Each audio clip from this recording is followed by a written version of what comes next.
Ah.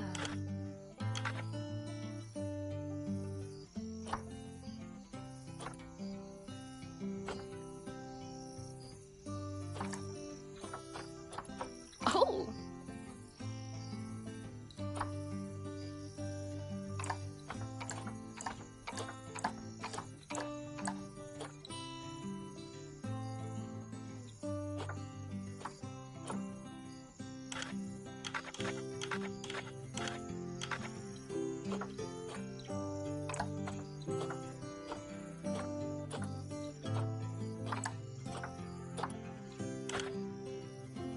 Ah. Mm.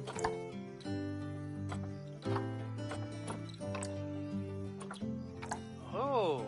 Oh.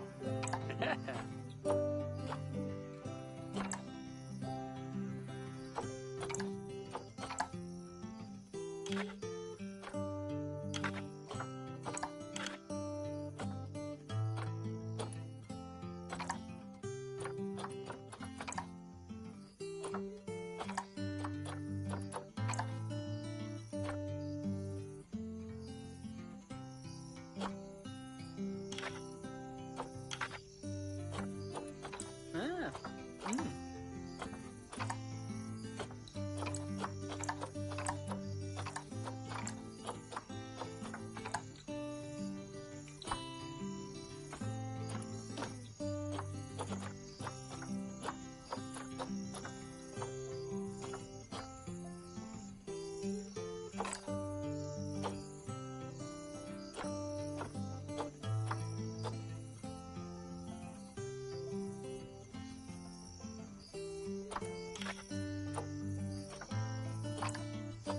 Hey.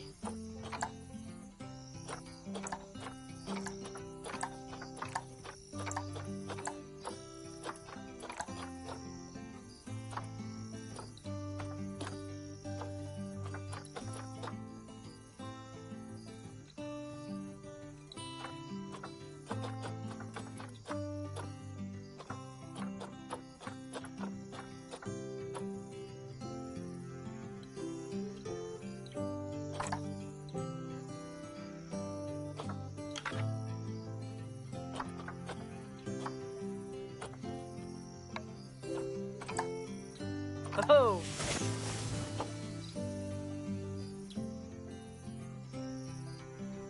Ugh.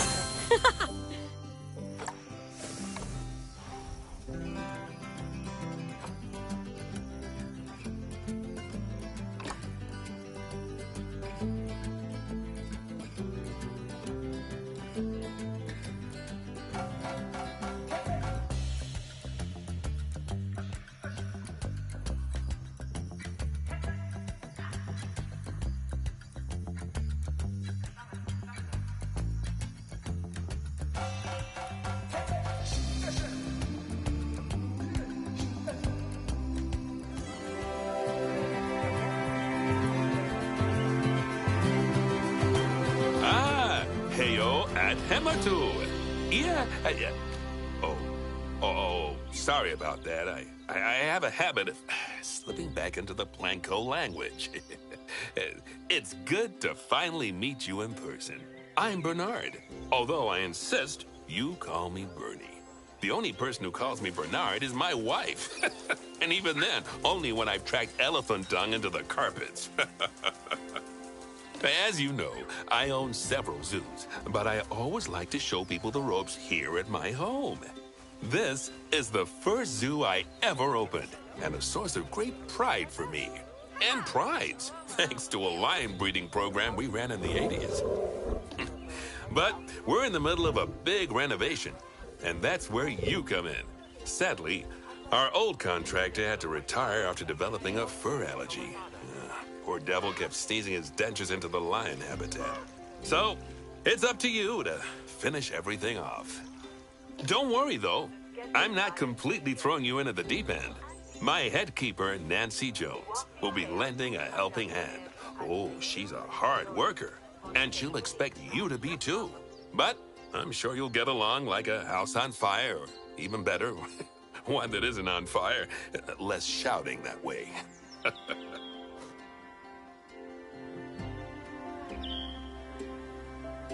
Hello there. From that rosy, fresh face of yours, I'm guessing you're Bernie's new hire. Good. Now, I hope you're ready to ditch your diploma because we're about to get really hands-on. But before we begin the real work, how about we familiarize you with the zoo by learning how to fly around it and visiting some of our beautiful animals? We'll start by popping over and having a look-see at the grizzly bears in their habitat.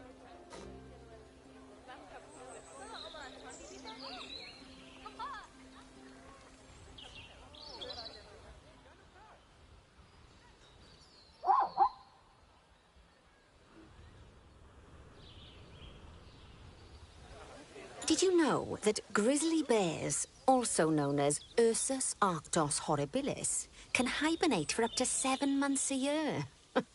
Oh, but then again, given the chance, I think a lot of people would do that too. Select one of the bears and you'll bring up its information panel.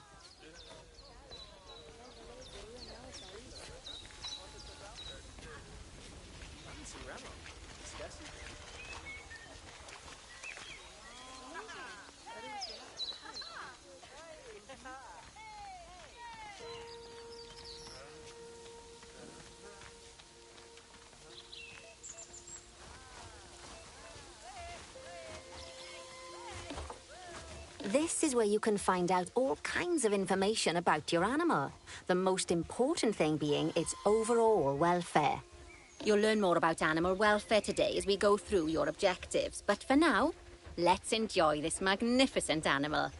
Why don't you select the camera from inside its information panel?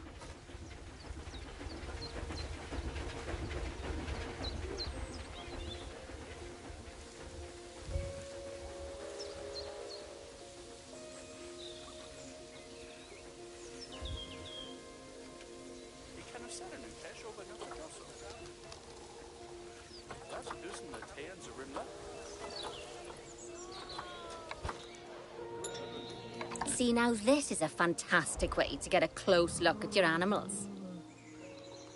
Okay, when you're ready, let's pop over to the other side of the zoo and take a look at the lions. I've marked their location for you to find.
Panthera leo leo, or the West African lion to you and me.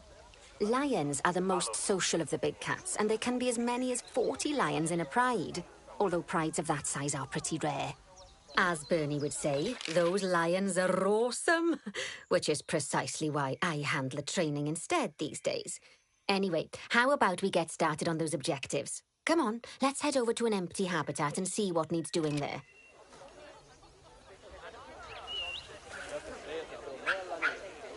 As you can see, it's a lovely space for animals, but it's missing a certain something. Well, two somethings. Warthogs. So I'd like you to adopt a pair of them.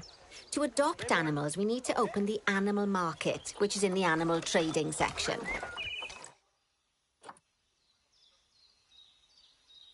There we are. A pair of perfectly splendid warthogs for our zoo. Just select them and choose Adopt.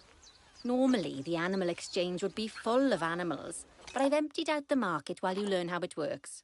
The last thing I need is you accidentally ordering a dozen elephants. When you adopt an animal, it's automatically placed in the trade centre, where they're held until you're ready to move them into their habitat, which, as it happens, you are. So how about you move them into their new home?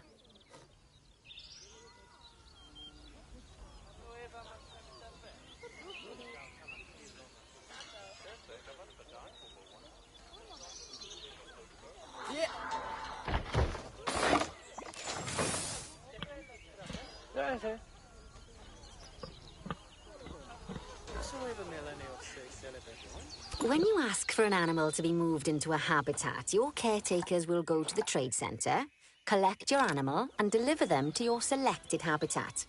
I've marked the trade centre's location, so let's go and watch the caretakers in action.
Well, as you can see, those caretakers don't hang about. They'll move those animals to their destination as fast as possible.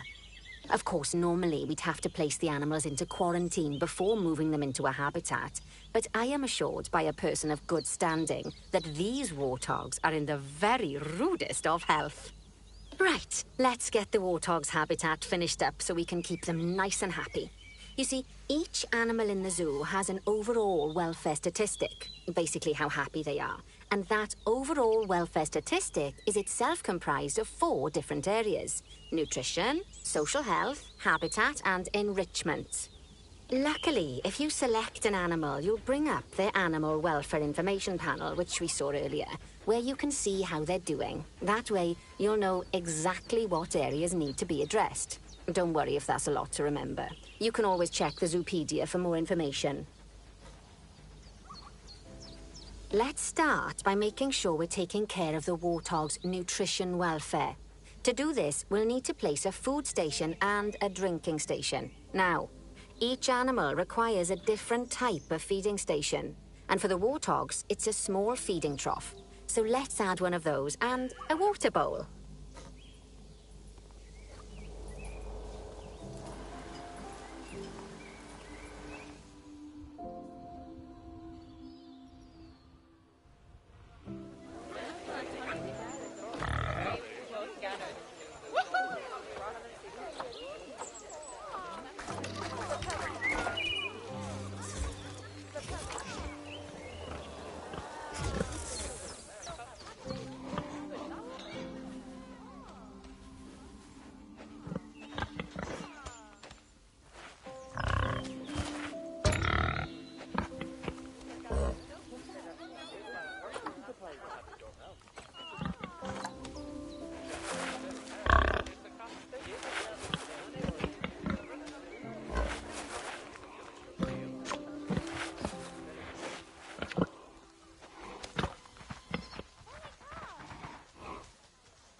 Animals also require stimulation to keep them happy. Let's add a lovely mud bath for the warthogs to roll around in. That bath will count towards their enrichment welfare, specifically their toy enrichment welfare.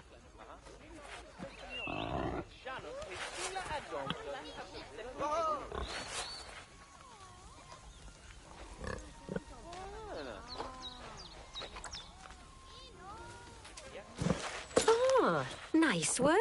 You've got a knack for this, I see. Now, our contractor had to leave in a hurry, so this place is in a pharaoh state. Unfinished thingamajigs and whatsits all over the shop. But the first thing we need to finish is the ostrich habitat. It's over near the hippos.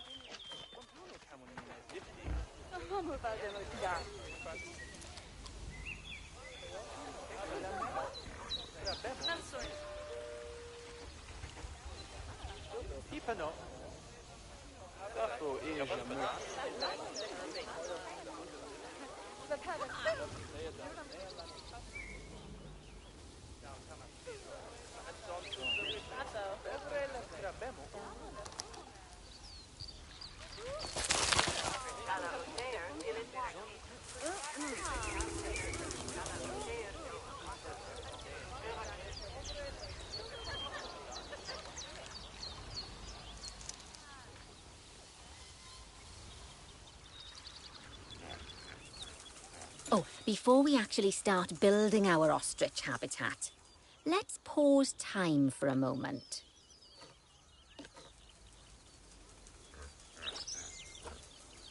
Ah, that's more like it. A quick break. Sometimes it's a good idea to pause the game whilst you're doing something which requires your concentration, because it'll stop the zoo spinning out of control while you're looking the other way. Let's keep the game paused while we get this ostrich habitat built. Okay.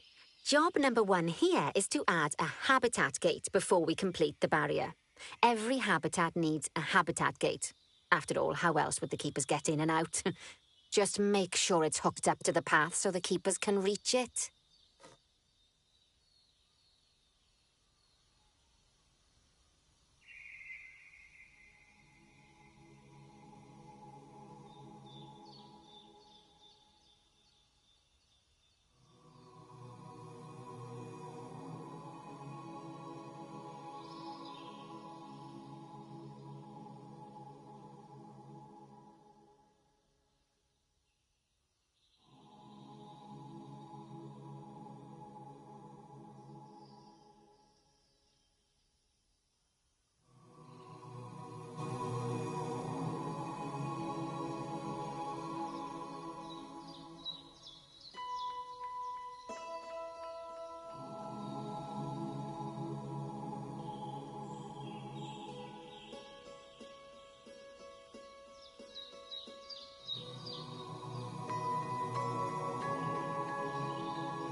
let's complete the perimeter barrier so we can adopt us some ostriches. I've marked out an area for you to use, so I'd like you to finish off the perimeter using the brick barrier.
Good work!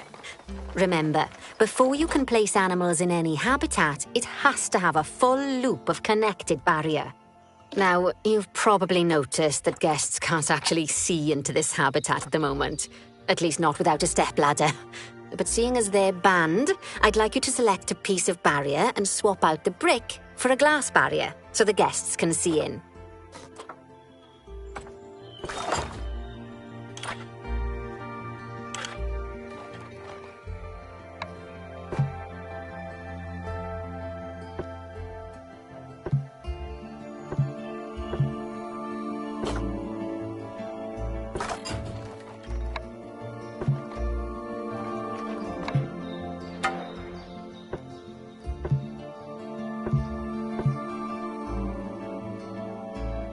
There we go. Adding in more windows gives guests even more opportunities to see the animals in a habitat. It's always best to make sure the guests can get a good view into a habitat from the path they're walking on, because it makes them happy, and because this would be a pretty terrible zoo if they couldn't. The last thing we need to do is to add a donation box. You see, when guests enjoy the view of an animal, they'll make a donation. Just make sure you put them in easy-to-reach places, like near a viewing point. Donation boxes are one of the main sources of income for the zoo, so make sure you remember them.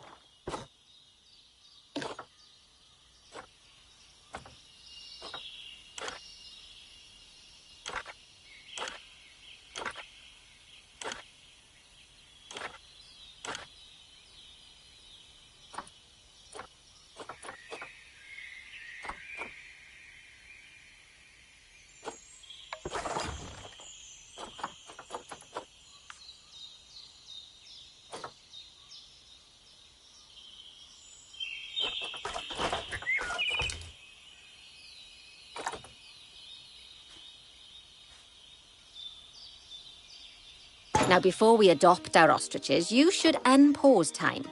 After all, if time's paused, then so are our caretakers, which will make it a bit tricky for them to deliver the ostriches. Oh, by the way, as well as pausing time, you can also speed it up. It'll run everything at 2 times and 5 times faster. It can be useful, especially if you're waiting for money to accumulate or for animals to be delivered to your habitat. Personally, I use it when I'm waiting for a brew to finish. All right, you've finished the habitat, so it's high time we adopted those ostriches, don't you think? Let's get 4 of them in here. While we wait for them to be collected by the caretakers and brought to the habitat, you should get it ready for them.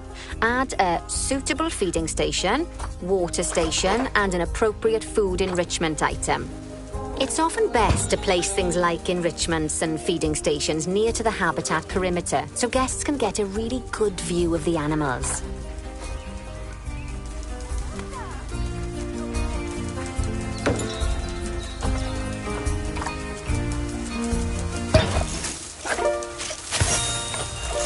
Oh, good to see the ostriches have somewhere they can really stretch their legs.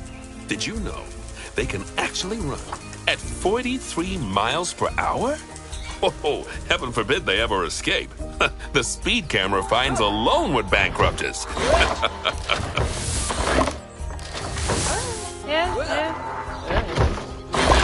Well, Bernie certainly seems impressed. Did you do his speed camera joke? Every time we get an ostrich. So, now we've made the ostriches' lives a bit better, let's do the same for the keepers, shall we? To make it easier for the keepers to feed the ostriches and hippos, we should build a new keeper hut. Keeper huts are where the keepers prepare the food for animals, so they should be placed near to the habitats to make sure the keepers don't waste their time walking when they should be looking after the animals.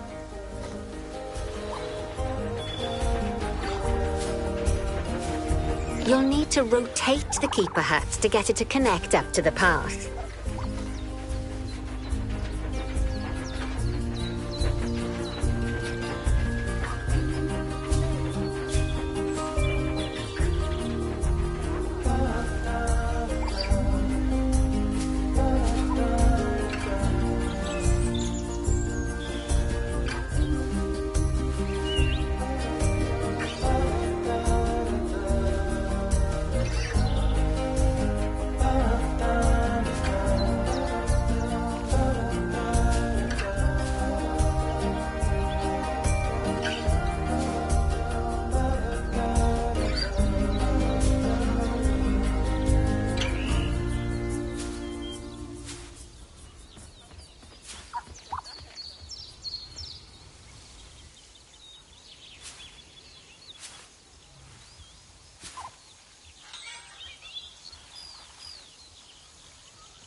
This keeper hut only has space for one keeper, but the larger keeper hut can allow multiple keepers to prepare food at the same time. Oh, but bear in mind that keeper huts and other staff facilities shouldn't be placed near to areas where there are lots of guests. Guests don't like seeing facility buildings, and it can affect their happiness. Negatively. In case that wasn't clear. Something that all facilities, shops, and a whole host of other objects need is power. And that obviously includes your newly built keeper hut. So let's place a transformer next to it, shall we?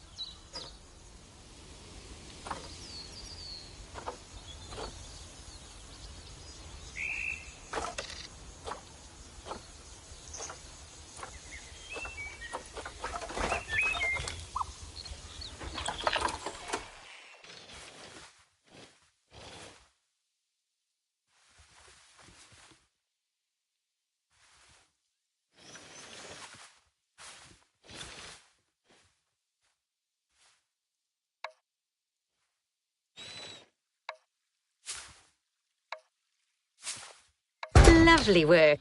Now the keepers can start using the hut to prepare food, and thanks to where you've put it, they won't need to walk very far to deliver it to the ostriches and hippos. Let's get on to your next objective then. Bengal tigers. We want to adopt some, but I'm afraid there's nothing ready for them yet. Head on over to the plot of land I've marked out. It's not too far away.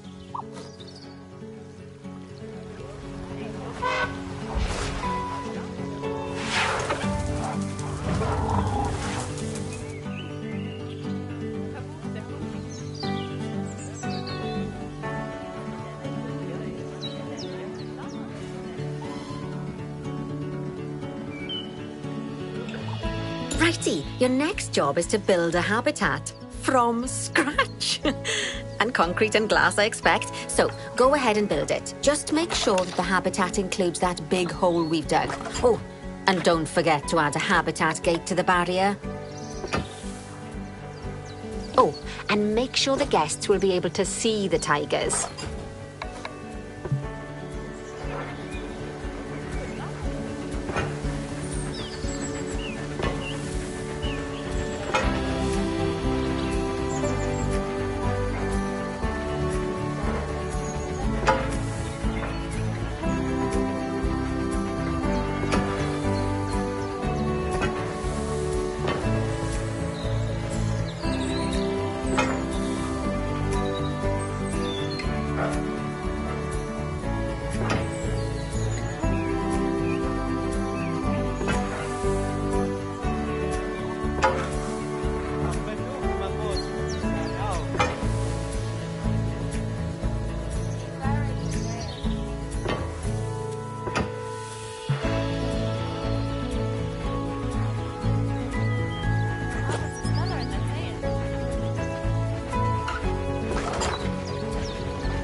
Now, Bernie takes safety very seriously at his zoos, so we should probably make sure those tigers can't jump out of their habitat, don't you think? The way we'll do it is by changing the height of the habitat's barrier. Okay then, let's select the habitat barrier and then jump into barrier editing mode.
Great. Now highlight the entire perimeter of the habitat. You can do that by selecting fence segments one by one, or select one and hold to use the multi-select mode.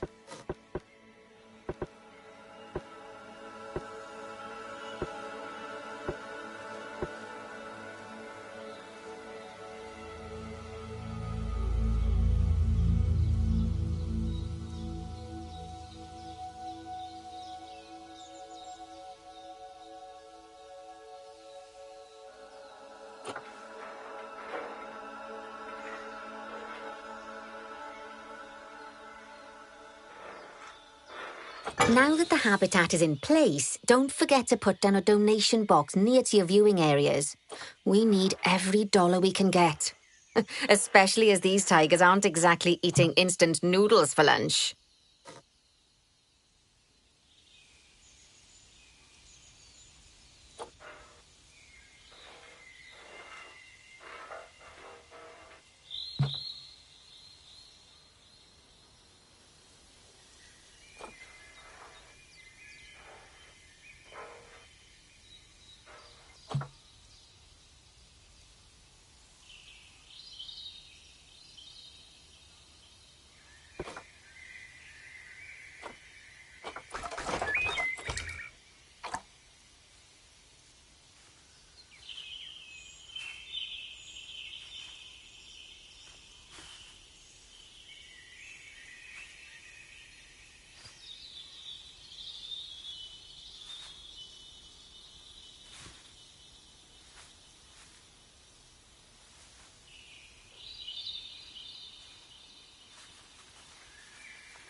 Okay, that's the habitat boundary complete, the habitat gate in place, and most importantly, the tigers won't be able to jump out of it anymore. I think it's time we adopted those tigers.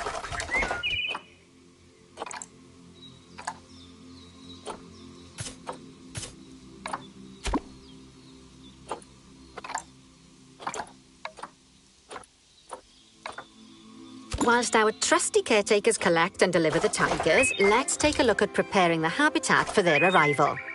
We'll start with the basics. Add a suitable feeding station for them.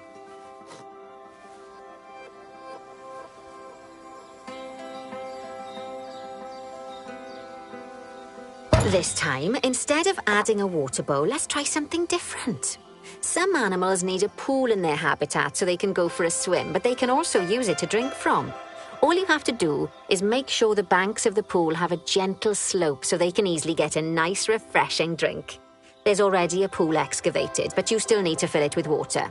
You should do that by going into Terrain and selecting the water tool.